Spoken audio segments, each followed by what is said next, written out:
Blue-ringed octopus. It's small enough to fit in your palm, and most people who find one in a tide pool think it's a toy, until it flashes electric blue rings across its skin, the only warning it gives before it strikes. You won't even feel the bite. It's smaller than a mosquito's, and by the time you notice your lips going numb, the tetrodotoxin is already moving. Weight for weight, it's over 1,000 times more lethal than cyanide, and one animal carries enough to drop more than 20 grown adults. The toxin doesn't touch your brain and doesn't touch your heart. It just cuts the wiring between your brain and every muscle you own, one signal at a time, starting with your face and ending with the muscles that pull air into your lungs. You stay conscious through the entire thing, fully awake, fully aware, trapped in a body that no longer answers you, looking dead long before you actually are, and there is no antidote for any of it. Naegleria fowleri. It only takes a lake, warm water, and a cannonball off the dock. Naegleria fowleri is a microscopic amoeba that thrives in warm freshwater, and it's now showing up further north every summer as lakes heat up. Swallowing it does nothing. The only way in is up the nose, which is exactly what happens when kids jump in and inhale water on impact. From there, it climbs the olfactory nerve, straight through a paper-thin piece of bone, directly into brain tissue. For days, you feel completely normal. Then comes a headache and fever that feel like nothing more than a summer bug. Nobody connects it to a swim from a week earlier. What's actually happening is the amoeba eating through brain tissue, cell by cell. Confusion sets in. Hallucinations. The neck stiffens, seizures take over, and the swelling inside a skull with nowhere to expand starts crushing what's left. Hospitals rarely catch it in time to matter. Almost no cure has ever worked, and only a small handful of people have ever survived it. Within about 5 days of that first headache, most patients are gone, undone entirely by a swim that felt completely safe. Saltwater crocodile. The water looks still. Nothing moves, nothing ripples, which is exactly the point. A crocodile can hold a single position submerged for hours, watching, waiting for you to get close enough. The strike itself happens faster than you can react. It explodes upward and clamps down with the strongest bite force of any living animal, north of 3,700 pounds per square inch, more than 20 times what a human jaw can generate. Nothing you do will make it release.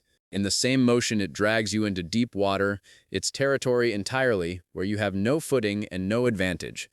Then the death roll begins, its whole body spinning over and over while it stays locked onto you, disorienting you completely and tearing flesh and joints apart in the same motion that's drowning you.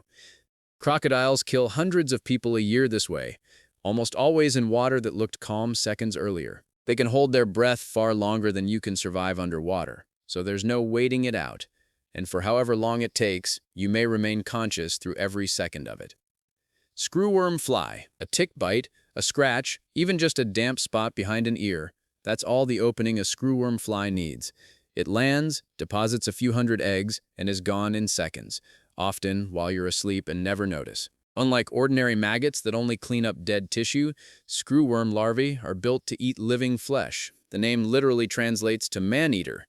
Each one is covered in rows of backward-facing hooks, and they burrow downward the way a screw bites into wood, feeding the entire way in. The wound widens, starts to smell, and that smell draws in more flies to lay more eggs, until there are hundreds of larvae working at once, chewing steadily toward bone. Near the face, they go for the sinuses and eyes. There's no medication that kills them. The only treatment is pulling them out individually while they're alive and still moving. Left alone, an infestation can kill a person in about a week. Once eradicated from the U.S., decades ago, they've been creeping back north and have already reached Texas, meaning a tiny cut and a single fly is all it takes to be eaten alive from the inside while fully conscious. Box jellyfish. Clear water, no visible threat, perfect for a swim. That's precisely the danger. A box jellyfish is almost entirely transparent, trailing dozens of tentacles that can stretch 10 feet, and it isn't hunting you at all. You simply drift into it. Each tentacle is coated in millions of microscopic stinging cells, coiled like tiny harpoons, and ready to fire the instant they make contact. One touch triggers thousands of them simultaneously, injecting venom in a fraction of a second, and the more you struggle to pull away, the more of them fire. The pain has been compared to a hot wire dragged across bare skin, among the worst pain a human can experience. Long, raised welts appear immediately, Victims often go into shock in the water itself. The venom attacks cells indiscriminately and heads straight for the heart, which can stop within 2 to 3 minutes, faster than any ambulance could arrive. And antivenom is almost never on hand at a beach. Often, the pain alone is enough to cause drowning before the venom even finishes its work. Tetanus. A rusty nail through a shoe, a scrape on old wire. The kind of injury most people clean, forget, and never think about again. But dirt driven into that wound can carry spores of Clostridium tetani, and in the oxygen-starved tissue deep inside a puncture, those spores wake up. Weeks can pass with the cut fully healed before the bacteria release one of the most potent toxins known to science. It travels up the nerves toward the spinal cord and disables the one signal responsible for telling muscles to relax. So instead of resting, every muscle locks into a permanent tightening contraction.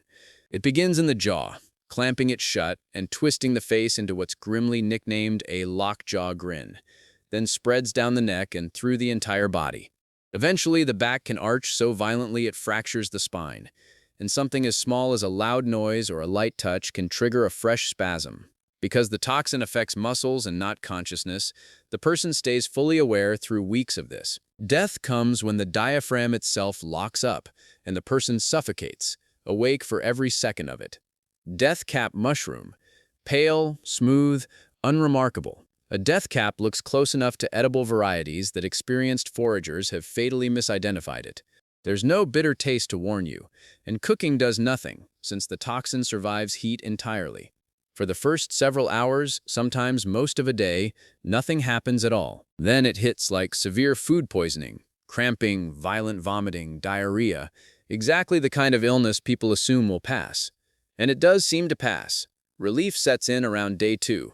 That relief is the cruelest part of the entire poisoning, because while the person is recovering, the toxin has been quietly shutting down liver cells the entire time. The liver, working overtime to filter the poison, is the organ that absorbs the worst damage, and it's already failing while the patient believes they're getting better. Days later, the illness returns, except now the liver is too damaged to save. Jaundice sets in, the body slides toward a coma, and without a transplant, the person dies from a meal they'd stopped worrying about days earlier. Pyroclastic flow. A town at the base of a mountain that's been silent for generations. Then the mountain opens. Within hours, a wall of superheated ash, rock, and gas comes down the slope at speeds over 100 miles an hour, low to the ground and impossible to outrun on foot or by car. Walls don't stop it either. The heat radiates straight through structures. By the time it arrives, the surrounding air has passed 500 degrees Fahrenheit, hot enough that a single inhaled breath can be fatal instantly, searing the lungs before the body even has time to register pain. Muscles seize all at once, freezing the body into whatever position it was in the moment death occurred. Ash then buries and eventually fossilizes that final posture. This is exactly what happened at Pompeii. Bodies recovered nearly 2,000 years later, still locked in the exact instant they died, now viewed by tourists filing past behind glass. Boomslang. A thin, shy, brilliantly green snake slips from foliage and delivers a bite so small and painless most people barely register it happened. A full day can pass with no symptoms at all, which is exactly the danger. The venom is already dismantling the one system holding the body together, clotting. Once that mechanism is disabled, no wound can ever seal shut again. The original bite starts bleeding and won't stop. Then it spreads everywhere. Gums leak, the nose runs red, the eyes turn bloodshot, and old scars split open on their own. Internally, it's worse. Bleeding into muscle tissue, into the stomach, into the brain, with no way for the body to clot any of it off.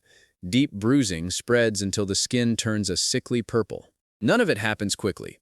Victims can remain conscious for days, watching their own blood thin and drain from dozens of points at once, fully aware the entire time that a bite they nearly laughed off is what's killing them. Hypothermia. Stranded somewhere cold. A stalled car, a wrong turn on a trail, convinced help is coming any minute. Shivering starts as the body's attempt to generate heat. Then, as energy reserves run out, the shivering simply stops, replaced by a strange, sleepy calm that feels like relief.